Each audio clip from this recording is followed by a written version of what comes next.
Hello, YouTube. This is John the Redneck and my buddy George. He is a very well-rounded individual. I don't want to say his complete background. I'll let him do that. But he's got some college degrees. He's a real smart fella. And basically, I'm showing him Adam Calhoun's song "Racism" with the music video. You guys can't see it because I got it on the TV, and one of these days I'm gonna figure out how to put it in the corner of the screen here, but I'm not at that level yet.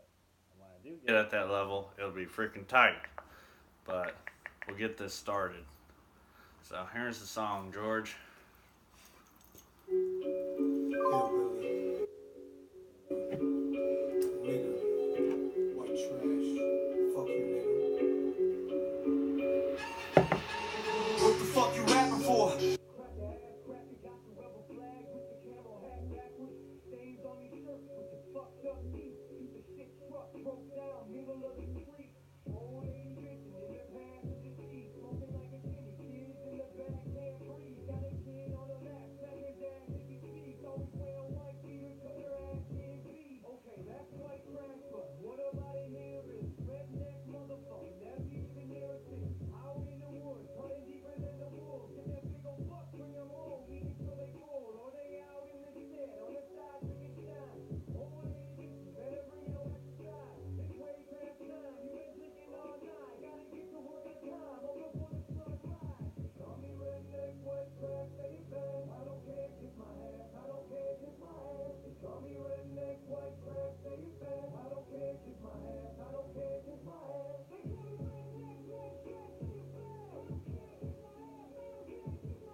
So, what did you take from the song?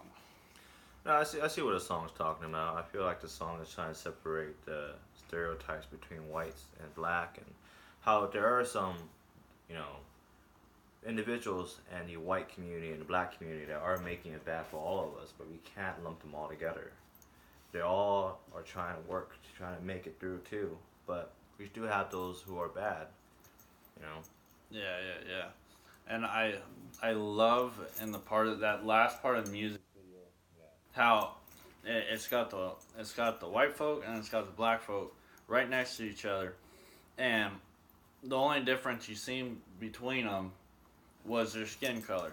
Other than that, there ain't nothing different. Like they're literally like the same. They're the same people. Exactly. They're just different color. And with the stereotypes, like I get that all the time. Like, oh, you're just like this redneck cracker dude and shit like that. But you know, they don't look past my exterior. Yeah. They don't get to know me like personally. They just think like, oh, he's just like some dumb redneck from the woods, and I don't know. I mean, I consider myself a pretty intelligent guy. Goose, knock that off.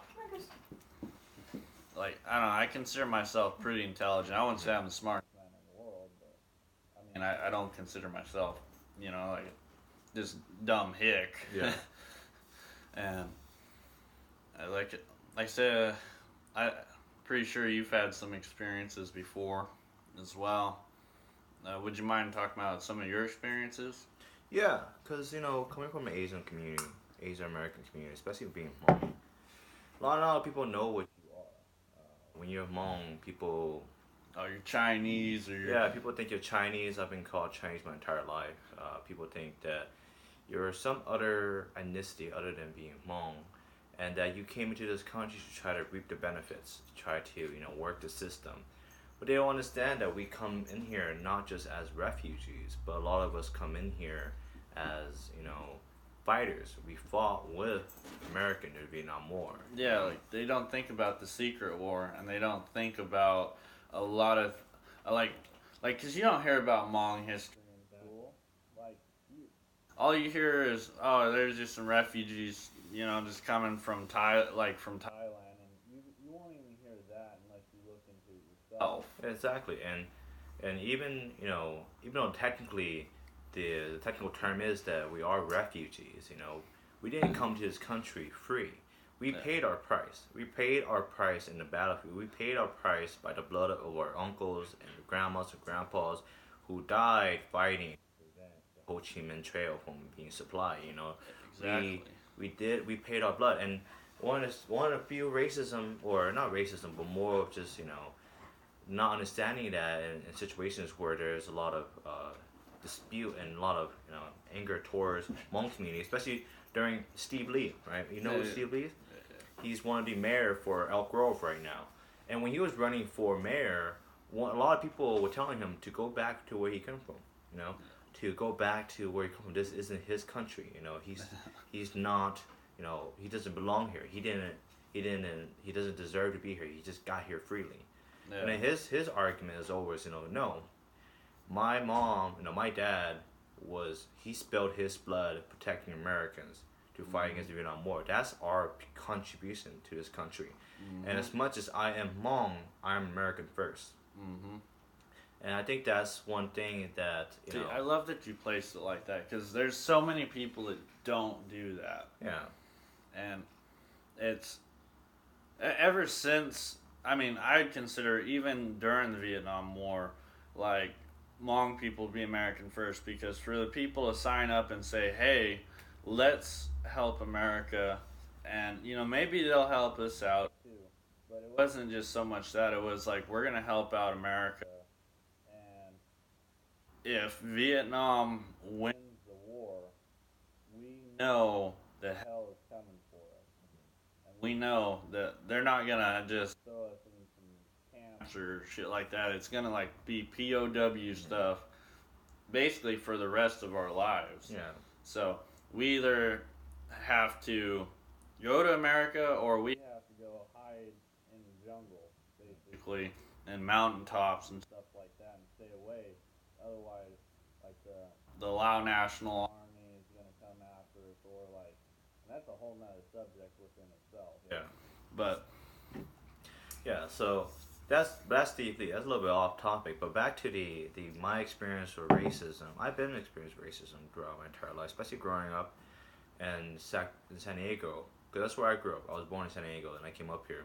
Up here, it's not so bad because they're around a lot of Hmong people, right? yeah, So often you do get it, because people don't understand you. They will call you chinks. They will call you Chinese. They will call you dog eater. They'll make fun of you so many times, and they will always find a way to prevent you from where you want to go because of the race, because you're not part of them. yeah. But that goes with anything. I think that goes with anything, because I've seen a lot of Hmong community and Hmong businesses who is not welcoming towards African American or white people because simply they're not Hmong. Yeah. And from my experience, I feel like my experience is similar to, not completely similar to everyone else, because I've been, not saying I'm ignorant to it, but I You didn't don't notice. see as much, yeah. Yeah, because when you grow up with racism, or you grew up with people calling you Chinese, people calling you Chinks, or people calling you Buddha, or people, constantly looking at you differently. They always have a stereotype in their head about you before they even get to know you. Exactly. You don't really notice that. You do notice that, but then you just think it's normal. For me growing up, I didn't understand that was racism. I didn't understand and people were looking down on me, and people were disrespecting me in that way. Because for me, growing up as a child, I just thought that that is how it is. We just look at each other that way. Yeah. It's not until I'm actually when I started when I went to Navy and I started trying to be more, try to do more for my country. I started seeing that that's not okay. Because once I got into the Navy and once we were part of the ROTC program, and you start seeing what respect is, you understand that what I grew up with, that's not right. Because I didn't gain respect that way. They didn't respect me the way that I should have been respected. Yeah. Well, and that could also change your whole demographic as a person. It could change you into being like, because there's so many Hmong thugs that come out from racism. People being racist to them because they're like, well, these guys are going to be racist to us, so we should just band up together. That way we can protect ourselves. Yeah. And it's brought a lot of issues along with it, not just someone just being racist and stuff. And that happens too. That is exactly one of the few things that happen. That's why in the beginning when they started becoming a lot of Hmong gangsters, right? Yeah. A lot of Hmong gangsters back then, I don't blame them for being Hmong gangsters because when they came to this country, they're brand new. They didn't know anyone, and often they were picked on. Often they were bullied because they're not Mexican or white, or they're not the majority here. Yeah, they're not the Americans. Yeah, they're not the Americans. They don't often speak the language, so they have to band up together to protect each other, right? And when they band up together and protect each other, they get this mob mentality, and they copy other gangs that are together to protect each other. Yeah. And often they get into a lot of trouble, stealing cars, which is very, very common back in the old days. Stealing cars or stealing tires and going to fights, and then once they do that, they have other people now, they have a reason. They have a reason to stereotype them. To say, oh yeah, this is how Hmong people are. They're all like that. They all drive these souped up car, spiky hair, baggy pants, always trying to suit each other out and steal cars. That's what they are, Yeah, just like Death Rhyme and Paradise type of shit. Yeah. And in reality, that's probably not even like a third of Hmong people as a general. Exactly. And if you actually look into Hmong people, you'll see that. Yeah, there are that I guess I don't know if I can call them minority, but there were that group. But then if you look at it, especially here in the Central Valley, right? You go out in the field, you're gonna see Hmong people there. Yeah. Right? You see them working their hard ass every single day, from before the sun rises all the way to when the sun sets. If mosquitoes bite them, when I used to farm a lot, my grandpa told me that if you could feel the mosquito biting you, if you notice the mosquitoes are biting you, that you're not working hard enough. Yeah. Right? If you're working hard enough, you wouldn't notice anything biting you. You would just work through it. Yeah. And we would work, from 5 before even 5 in the morning, all the way until after the sun sets, and that's what we did every single day. And those are Hmong people. Those are hard-working Hmong individuals who does not participate in all of these, thuggish gangster life. Yeah, but then it's like if you go to the east side of town, then you're gonna be around the what is it? I can't remember the name of it. You'll be around the not menace to society. It's like something like that. Yeah. But anyways, you'll be around like the gangs and shit like that, and you'll be on the east side of town. Which the sad thing is, on the east side of town, a lot of Hmong people live there not because they want to, but because it's cheap. It's what they can afford. Exactly. And then like where my wife is at, like all her cousins are all in the same complex.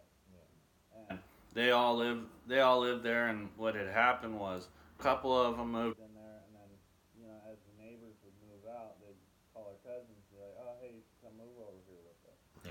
Yeah. Mainly because it's cheap. But more or less, you're forced to live in a bad side of town. And living in a bad side of town comes with repercussions as well. And it just leads to more stereotyping as well. Like honestly, before I really looked into like Hmong people, Hmong culture, going over by the fairgrounds? No, I was not. I didn't feel comfortable.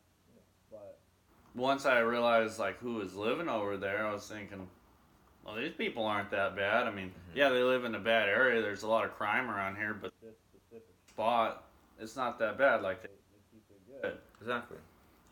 Yeah, because like for me, I grew up around Sunnyside, right? So even though Sunnyside pretty ghetto. I mean, if you go down south, towards the east, it's always gonna be ghetto. But I got my car broken in a few times. There's a lot of sketchy people walking around, but that's my neighborhood. Yeah. And that's where I grew up, and there's a lot of good people there, just trying to make it through, because this is a cheap area of town. We have its own place we can afford, so we live there, but it doesn't mean that we're bad. No, yeah. It just so happens that where there's cheap area to live, you're gonna have people who could afford it, who needs it because that's the only thing they can afford, and they need to live there. But you also got people who aren't doing so well in the world, and who are not so great as individual themselves, who's gonna live there too, because it's also again very cheap. Yeah. So. And so as I guess we'll get ready to finish this up. So as an overall, what I have to say about it is Adam Calhoun killed this song. It was amazing. He did great, and I hope to see more stuff like this, because this is really a first for me. Yeah, this is a good song. I think this song really touches on racism, and it shows both views, and I like it. I think there needs to be more music like this that talks about you can't just clump everyone up together. Yeah, and especially when he talks about pinning each other against each other, like the news media, because they are doing that. Mm-hmm. When they put up the Black Lives Matter stuff, when they put up the you got the white supremacist Nazis, and you see that on TV. Yeah. Of course, all the black folk are gonna get mad about the white Nazi KKK guys, and then of course white folk, they're gonna get pissed off about the Black Lives Matter. And it's just causing division in the country that shouldn't even be there. Like, we should have already grown from that and spread from that. Exactly, right? Because Black Lives Matter, not every chapters of Black Lives Matter, not everyone in Black Lives Matter are, these thugs or trying to do bad or trying to create riots or doing like really bad work. But then not everyone who raised up a Confederate flag is a racist. Yeah, I feel that. Not everyone who's in the South is a white supremacist. Yeah. So it's kind of like you can't. But the news, you're right. The news is showing them like that. They're portraying them as Black Lives Matter. You got these thugs. They're basically stereotypes. Yeah, stereotype. You got these thugs. They're a bunch of ghetto people. All they want to do is make your life inconvenient, and then they're gonna riot, and they're gonna create damage, and they're gonna do this. And you got white supremacists. Like, oh look, you got white supremacists. Oh look, this guy's holding a Confederate flag. He's a racist. Which is not always true. So yeah, you're right. The news does put them against each other often when they shouldn't be against each other. You should look at why. Why are you like this? What is your view? Yeah. All right, sweet. I think that wraps it up. Thank you for being a guest on my show, George. I hope to have you more on. And different topics, of course. But I love talking with you. I love hearing your viewpoint. And like I said, I hope to see more of you. And maybe I'll get some more subscribers, and I'll hope to see more of you, too. Well, we'll see about that. Thanks, George. Yeah, no problem, man. Anytime.